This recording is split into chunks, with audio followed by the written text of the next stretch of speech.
So do you ever watch movies? You a movie person? And if you are, how do you pick your movies out?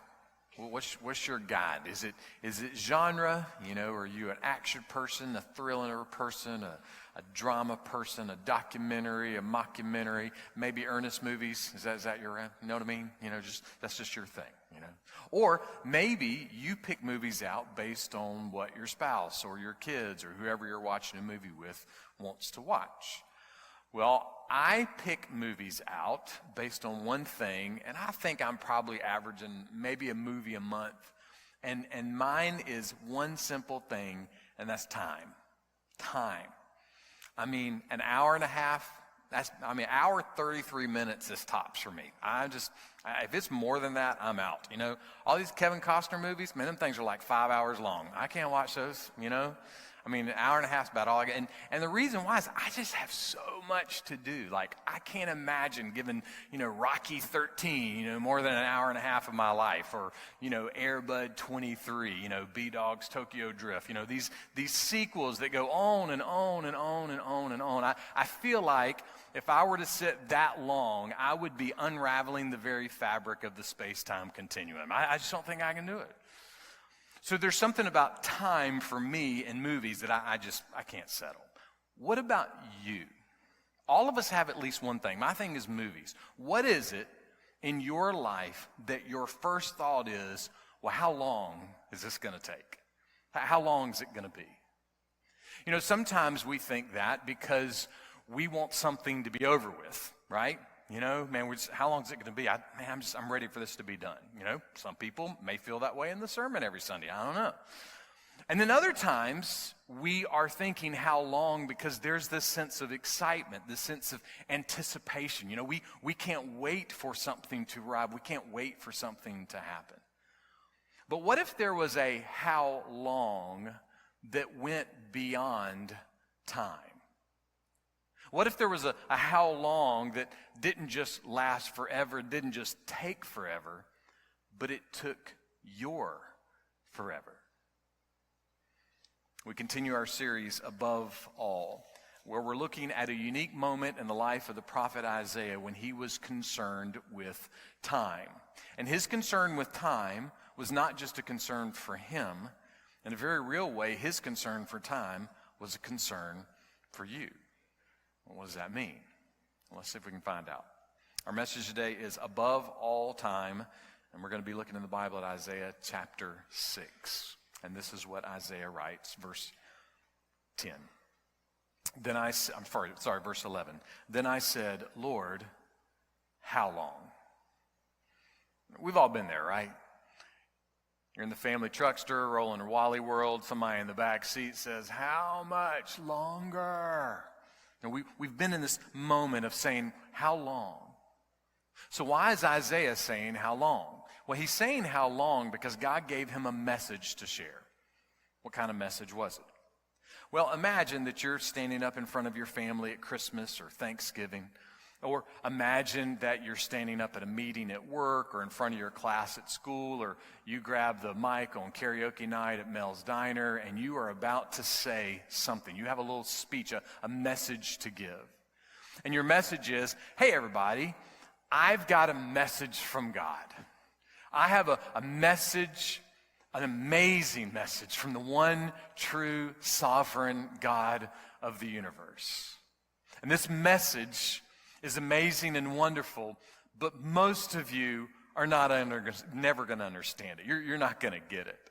In fact, most of you are going to reject it, deny it, or ignore it, and you will die without God and without hope in this life and in the life to come. That sounds like a great message, right? I mean, they're just going to be lining up around the street to hear that message, right? So this is the call for Isaiah. This is the message that he had. God said, I want you to give a message to the people. It's not going to be a fuzzy-wuzzy message. It's not going to be a message that the people want to hear. Why?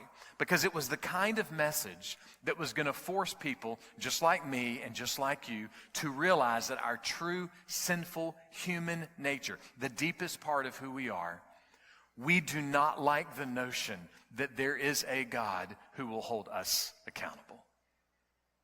We don't. We don't like that at all. 350 years ago, one mathematician put it this way: men despise religion. They hate it and fear it is true. 60 years ago, C.S. Lewis described the math in a different way. He was describing his pre-Christian life, and this is what he said. Of course, what mattered most of all was my deep-seated hatred of authority, my monstrous individualism, my lawlessness. By the way, that is also the biggest problem in my life and your life. It's our biggest problem in life, our deep-seated hatred of authority. Don't tell me what to do. It's the most difficult thing that we all face. Lewis goes on to say this: no word in my vocabulary expressed deeper hatred than the word interference. But Christianity placed at the center what then seemed to me a transcendental interferer. If its picture were true, then no sort of treaty with reality could ever be possible. There was no region, even in the innermost depth of one's soul, which one could surround with barbed wire fence and guard with a sign that said, no admittance. And Lewis goes on, and that was what I wanted. Some area, however small, of which I could say to all other beings, this is my business and mine only. So the message that God gave Isaiah to share with the people was this: your life is not your business and yours only. So it wasn't going to be a popular message. Wasn't going to be anything that people really wanted to hear. And so it makes complete sense that Isaiah would say, how long? I mean, God, how long do I have to give this message? And I do think that's the weight of the depth of the meaning. I think the weight on Isaiah's mind was, how long do I have to give this hard message? How long do I have to say that? I saw something this week that said the longest book report in the world is the Bible. Every week, it's a new book report on the same book. How long, God, do I have to keep saying the same thing? Which, by the way, Isaiah did. He faithfully, for 60 years, shared this difficult message, and not a lot of people joined his church. But he kept on. But more than the weight of having to give a hard message, I also tend to think there was some percentage in Isaiah's heart and in his mind that was thinking, God, how long? Out of tenderness. A tender desire that the mercy of God would not be delayed. And the reason I think maybe he was thinking that is because of the mess they were in. His country was in a mess, politically, financially, socially. There was a lot of uncertainty. In other words, what Isaiah was experiencing was exactly what we are experiencing, right? I realize that all the different outlets of conservative media and liberal media are all convincing us that this is the moment, this is the moment. It's either the worst moment in the history of the world or it's the defining moment in the history of the world. Well, I would just say, dear Christian, don't believe the hype. Don't. About 3,000 years ago, King Solomon said this, Ecclesiastes 1:9, what has been, it is what will be, and what has been done, it is what will be done. So there is nothing new under the sun. There have always been natural disasters. There have been many presidential elections and otherwise. So there's nothing new under the sun with disasters and elections. There's nothing new under the sun with marriage and family and work and school. There's nothing new under the sun with society as a whole. There's just different names, different places, different scenarios, different situations. And it's the time that we are living in. But in every sense of the word, there's nothing new under the sun. It's just different. And everything that is happening now is still the result of the exact same thing that began with the first man and the first woman. It's the same thing. And the results are this, of one of two things. We either turn to God or we turn away from God. All of the math of all of the history of humanity is wrapped up in that simplicity. We turn to God or we turn away from God. Now, does that mean that we're just supposed to sit back in October 2024 and go, well, there's nothing new under the sun. La-di-da-di, we like to party, and we're just going to forget all of it? No, that's not how we're supposed to be living. But the way that we should be living, the call on our lives, has been echoed in the words of the prophet Micah. Micah 6:8. And what does the Lord require of you? But to do justice, to love kindness, and to walk humbly with your God. No matter what your candidate tells you, no matter what your favorite news outlet tells you, if it does not involve doing justly, showing mercy, and walking humbly with your God, do not keep downloading it into your mind. Do not keep repeating it. Do not keep obsessing over it. Do not keep revolving your world around it. Do justly, love mercy, walk humbly with God. That is the call on our lives. And why should we do that? More than 300 years ago, John Trapp said this: how many memorable matters were never recorded? How many ancient records long since perished? Look, I love to study history. I love to study politics. I love to study theology. 2-3 times a year, I love a really long meal in a nice restaurant. You know, I mean, there's things in life I love. And I love what has happened before, and I study what has happened before with the hopes, again, of not repeating some of those things now or repeating them in the future. But at the end of the day, when all is said and done, there is only going to be one final voice. And there's only going to be one final kingdom. And that voice will be the voice of the Most High God. And that kingdom will be the kingdom of light and love that Jesus purchased with his own blood. And that kingdom will be forever and ever, and Jesus will reign forever and ever over that kingdom. That is the last word. That is the exclamation point of all existence, all eternity. Download that into your mind. Keep that flowing in your thoughts and what you say and what you repeat. But our sinful nature is designed to despise that. Don't miss that. Our sinful nature is designed to despise that God's voice is the final voice, that the kingdom of Jesus is the final kingdom.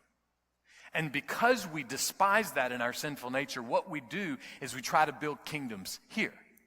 We try to build little forever kingdoms here with our homes and our jobs and our families and our friends and our political parties and our fallout shelters and whatever else it is. We try to build little kingdoms here that we think are going to last forever. But if there is one thing that every tornado and every hurricane, every disease and every disaster, every election and every infection, everything teaches us, it's that at any given moment, without warning, anything and everything can be wiped away. That is reality. That is the real world. Whether it's a house in a hurricane or stocks in the stock market, or what seemingly is perfect health, anything can disappear in a moment.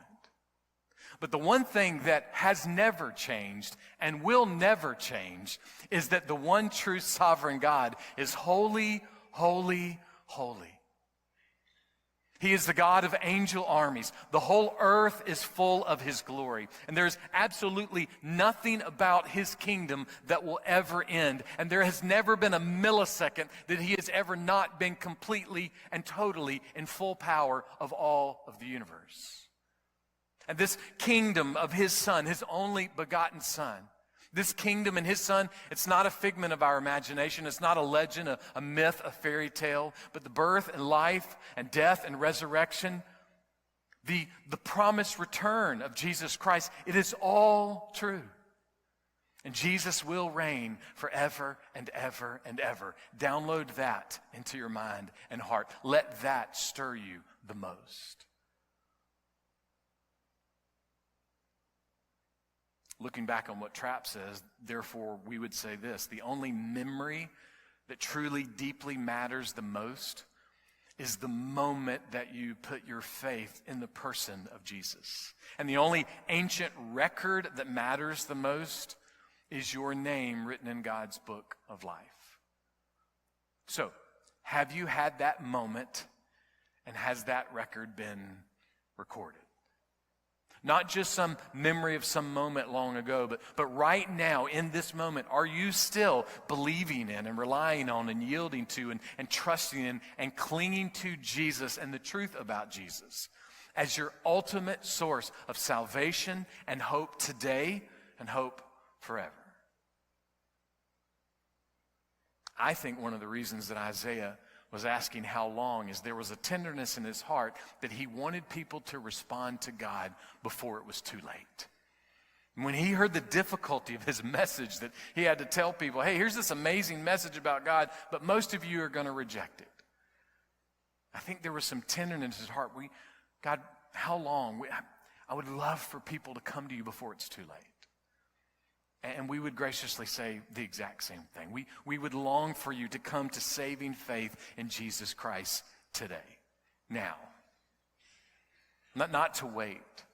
Not to be someone that despises God, but to be someone who delights in God. To delight in His goodness and His grace, His majesty, His power, His holiness. And the only way we can ultimately delight in God is through Jesus. So that's why we say to believe in Jesus today, receive Jesus today, rejoice, be set free. Turn to Jesus and live. Isaiah said, how long? How long, God, do I have to give this message? How long before you're going to accomplish what you're going to accomplish? And God answers him. Listen, continuing in verse 11. And the Lord answered, until cities are devastated and without inhabitant, houses are without people, and the land is utterly desolate, the Lord has completely removed people, and there are many forsaken places in the midst of the land. Well, that's a shiny, happy message, right? Sounds like great news. I'm sure Isaiah's glad he asked. How long, Lord? Well, until everything completely falls apart. Until everything is devastated and forsaken. Now, notice here that the language from the Lord is past tense, as if it's something that's already happened. I realize that we are still living in a time, and it's never been different. It's always been this way since the moment that Jesus rose from the grave, where people have said, oh, this Christianity thing, it's just a bunch of hippy-dippy baloney. I mean, because Jesus hasn't come back. You know, I mean, this isn't true. And they say that because they say, well, you know, all this time has passed and nothing's happened. Jesus hasn't returned. Simon Peter's life was dramatically changed when he met Jesus. And years after Jesus had been crucified and resurrected from the dead and ascended into heaven, Peter wrote this about God's timing, 2 Peter 3:8. But do not let this one fact escape your notice, beloved, that with the Lord 1 day is like 1,000 years, and 1,000 years like 1 day. In other words, we're not in the same time zone as God. God's timing is not our timing. God promised Abraham that he was going to do something, and God did it 400 years later with Joshua. God promised Sarah that she would get pregnant, and she did 25 years later. God promised David and Moses that there would be a Messiah, and God fulfilled that promise 2,000 years later. Jesus said the Holy Spirit was coming, and the Holy Spirit did come 2 months later. God has promised that Jesus will return. Jesus has guaranteed that he's going to return, and he will return. And when he returns, he will not return as a candidate hopeful for office. He has already been elected. He is already serving. He is already in office. There's no way I could ever introduce Jesus to you as the next president or the next king, because he is the King of all kings and he is the Lord of all lords right now, and that will never change. Download that. Do not despise that. Delight in that. God always keeps his promises, but his promises do not always run on our time. Isaiah was to keep giving this message until everything fell apart. He was to keep giving a hard message, a difficult message, until everything was wiped out. A non-crowd pleasing message. And practically speaking, about 140, 150 years later, the message was completely true. Judah was conquered by Babylon, and the people were sent into exile. They were removed. Why? Because they kept despising God. They despised God's truth. They ignored God's truth. They rejected God's truth. They continued to tell God, God, you're nice, we appreciate you, but look, this is my business, and this is only my business. You can't come here. Are you ignoring God like that today? Is there a sense that you're despising the message of God? Some of them say, I'm not doing that. I got no beef with God. I like God. I don't despise him. I'm not rejecting him. Let me ask it a completely different way. Are there any areas of your life that you tell God, no? No, this is work, God. God, this is my home. God, this is my phone. This is my TV. God, there's some areas, I'll give you Sunday. Sunday I'm okay with, but this is different. This is mine. I need to protect this. If that's you, if you're rejecting, denying God, if you're despising God, or if you're kind of keeping God at bay, I have great news for you. The kingdom of God right now has open enrollment. It's open. It's ready. God himself desires and longs for you to learn to delight in him. You can come to Jesus right now and be saved. You can come to Jesus right now and never be devastated, never be forsaken, never be removed. You can come to Jesus right now and be free, connected to all that is happy and joyful and satisfying forever. And why would you do that?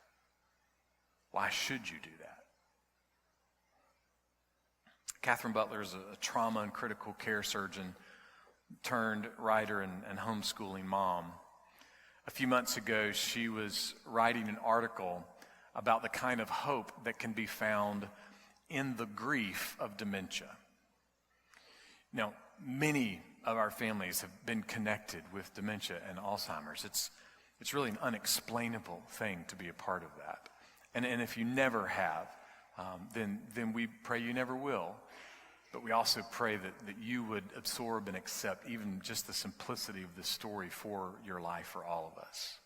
This is what Catherine wrote. Every Tuesday, Violet smiles when I visit and hold her hand. But she doesn't remember that I'm the friend who has helped to care for her the past 5 years.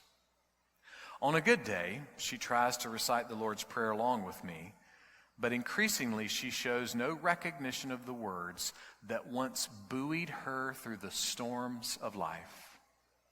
Although Violet seems a shadow of herself, I draw comfort from the truth that God sees her and God knows her, and he has engraved her name on his palms and has promised never to leave her or forsake her. And then she said this: while she has forgotten how to pray, the one worthy of all praise will never forget her. That's why we don't despise God. That's why we want to delight in God. He will never forsake, never fail, never forget. It is the very character of who he is.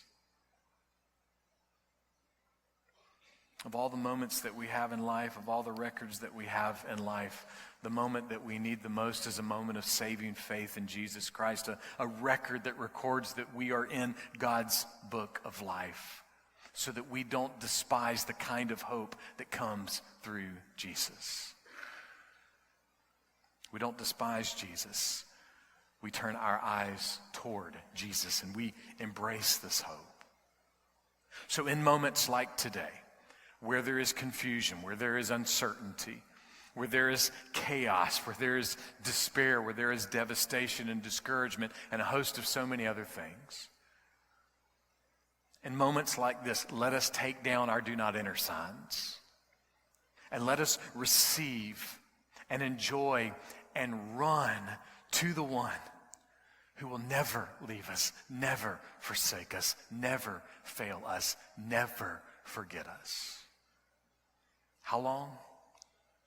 How long, O Lord? Dear Christian, until we see him face to face.